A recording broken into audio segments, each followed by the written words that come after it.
So hi everyone, I'm Gemma. I'm in the third year of my PhD here at the University of Birmingham, and I'm going to talk about the importance of lemur diets for conservation and investigating the impact on Madagascar's forests. So firstly, why is Madagascar so important? Madagascar is one of the world's leading biodiversity hotspots. It hosts an exceptional number of endemic species, including 3.2% of the world's endemic plant species and 2.8% of the world's endemic vertebrates. And this includes a great diversity of plant, amphibian, reptile and mammal fauna. And this includes Madagascar's keystone group, the lemurs. And this diversity is a result of Madagascar's paleogeographic evolution and its climatic regime. So over geological time, Madagascar, which is in the purple circle here, has evolved from being part of a very large continental landmass to slowly become completely isolated.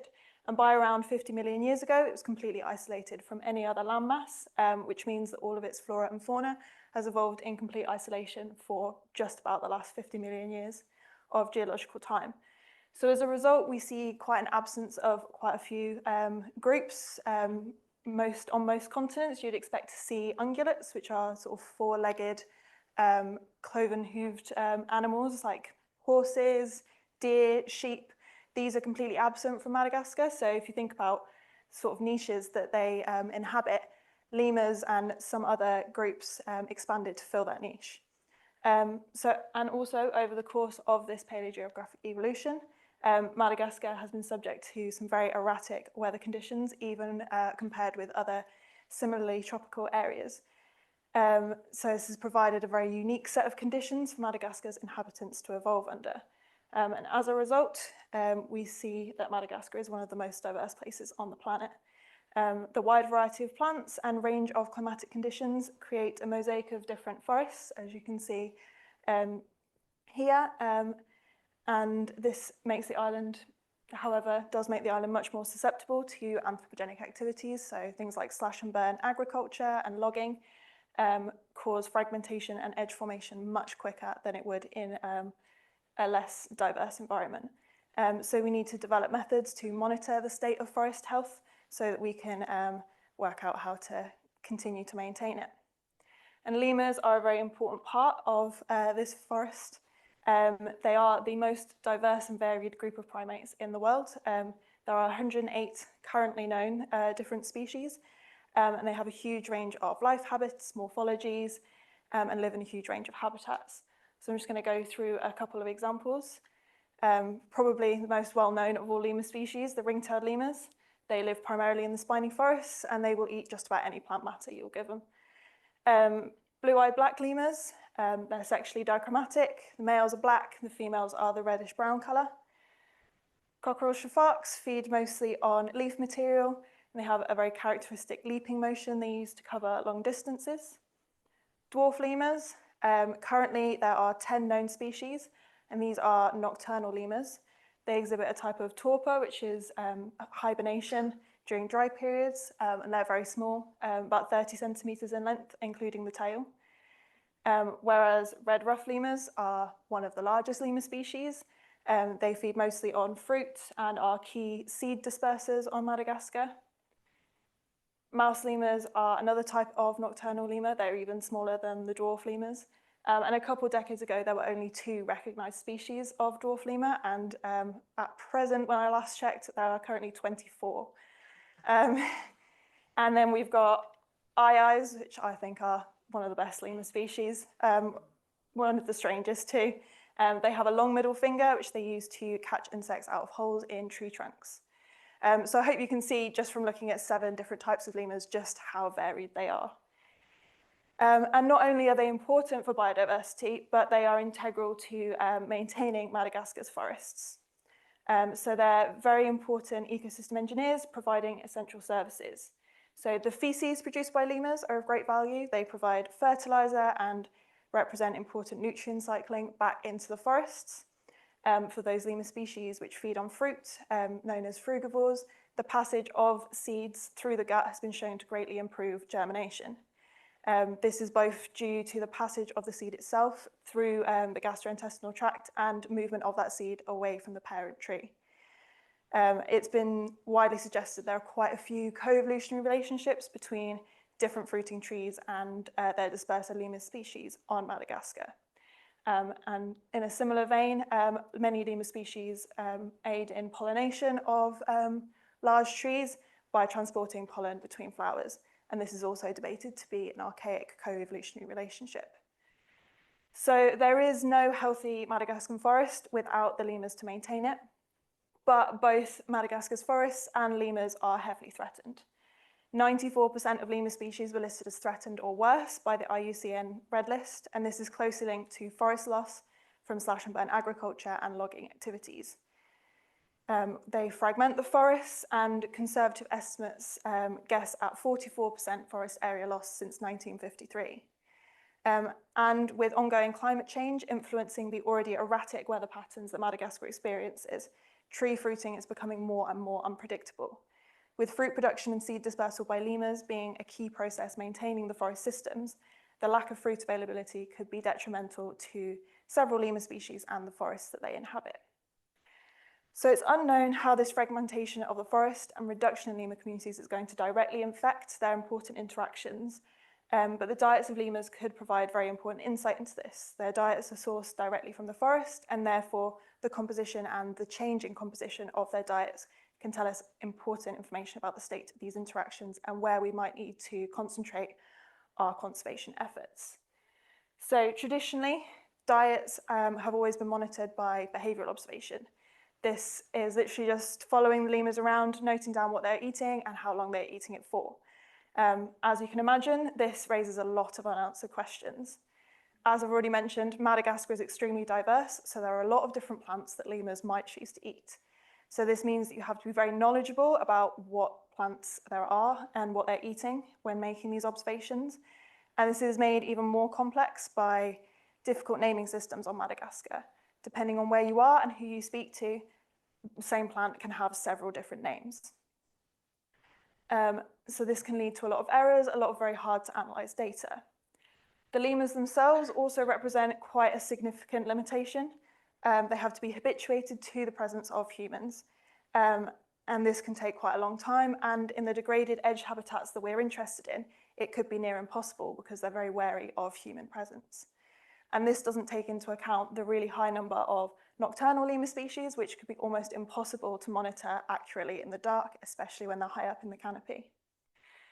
So this brings us to fecal analysis, which represents a non-invasive way of collecting this kind of information with limited equipment and without any contact with the source animal. It also helps to gain some nutrient cycling information that we might not be able to get from observational data, and gives the opportunity for long-term estimates and how those diets are changing over a long period of time, which could be very useful for conservation efforts. So my work uses fecal analysis and organic geochemistry using lipid biomarkers. So biomarkers are lipid molecules that can be definitively traced back to a source organism or process. They've been extensively used in paleoclimate work and in archaeology for tracing past climates and vegetation change, because they can survive for millions of years in sediments and soils. So we had good reason to believe that they would survive the short passage through a lemur's gastrointestinal tract. And while this has been used in archaeology before to reconstruct diets or dietary profiles, it's been very limited. Its application in the modern day has been very limited. So this could be quite a new promising avenue for dietary reconstruction. It's not quite as simple as that, though. There are quite a few sources of biomarkers in feces that we need to think about. First and most obvious is from the diet. So for most lemurs, this is going to be things like fruit, leaves, nuts and seeds and things like that. But some lemurs also feed on insects, on tree gum, or they specialize solely on things like bamboo. They can also be sourced from the gut microbiome. So like most mammal species, lemurs haven't evolved the ability to produce the enzymes that break down complex plant polysaccharides. So they have a host of bacteria in their guts which help them to do that. We can get biomarkers produced by the cell membranes on those bacteria as well. And the final source is the animal itself. Just by food passing through the gastrointestinal tract, we can get lipids produced that way.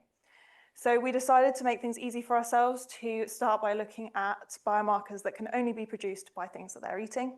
So we looked at ones that can only be produced by plants. And these are N-alkanes and other plant waxes.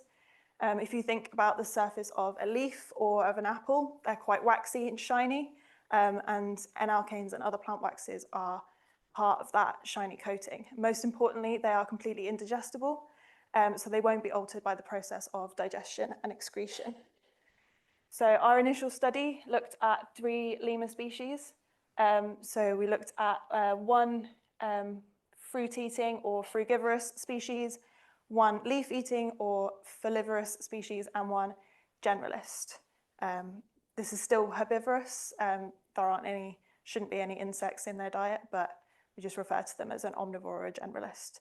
And these are all housed at Duke Lemur Center in the US. We had detailed information on their provision diets over this time, so we could work backwards about what caused our observed signatures. So plant wax N-alkanes, we saw quite clearly that these are the folivorous or leaf-eating species over here, and then the fruit-eating and generalist species were grouped very closely together here. And because the folivorous species is fed significantly more leaf matter, we assumed that this is due to the proportion of leaf matter in the diet. We then moved on to fatty acids, which were another type of plant wax, and we see quite a different trend. We've got the frugivorous species being very widely grouped here, and then separately the folivorous and generalist species. And because fatty acids are significantly higher in concentration in fruit cuticles, we assumed this to be related to the amount of fruit in the diet. We then decided to look at some bacterial markers, and these aren't quite as clear-cut as plant waxes. They could be from the diet, but they could also be sourced from the gut microbiome.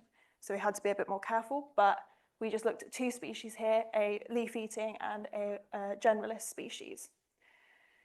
And I should say we have very, very detailed behavioral data that goes with this data set. So firstly, we looked at 3-hydroxy fatty acids, which are produced by gram-negative bacteria. And initially, we were discouraged because we didn't find any statistical difference between the 2 species, which is not quite what we expected, but we decided, as these molecules are looked at mostly in soils, to do a comparison between soils and fecal signatures of these same biomarkers. And because they are sourced from different things, they should be influenced by different things. We hypothesized they should plot completely separately. And this is what we found. So we have fecal 3-hydroxy profiles in the green here, and a compilation of global 3-hydroxy soil profiles in the grey here. But there is one sample that we need to concentrate on. This sample with overlap between soil and fecal 3-hydroxy fatty acids. And this sample came from the ring-tailed lemur, Elena. So the day before sample collection, Elena was observed to eat a significant proportion of soil. And this is why we think that this is happening. There is no concern for Elena's health. Lemurs are observed to eat soil on a regular basis. It's called geophagy, and it is perfectly normal behavior to see in both wild and captive lemurs and many other primate species, I'm sure as well. If anyone's got a dog, they've probably seen them eating soil at some point as well. And that being said, there is no consensus between primatologists as to why they eat soil. There are quite a few theories. No one has quite settled on one in particular, but most importantly, we know that it's a very important behavior. But to date, the only known way to document this behavior is through direct observation. And this result suggests that this could be a potential proxy measure for geophagy, which could be very useful in wild populations. In heavily disturbed areas, we might expect to see an increase in this kind of behavior, especially if there is less food available or it is of lower quality. So to round up, Madagascar is a very important part of global biodiversity, showing extreme endemicity, and lemurs are a very important part of this, being the most diverse primate group.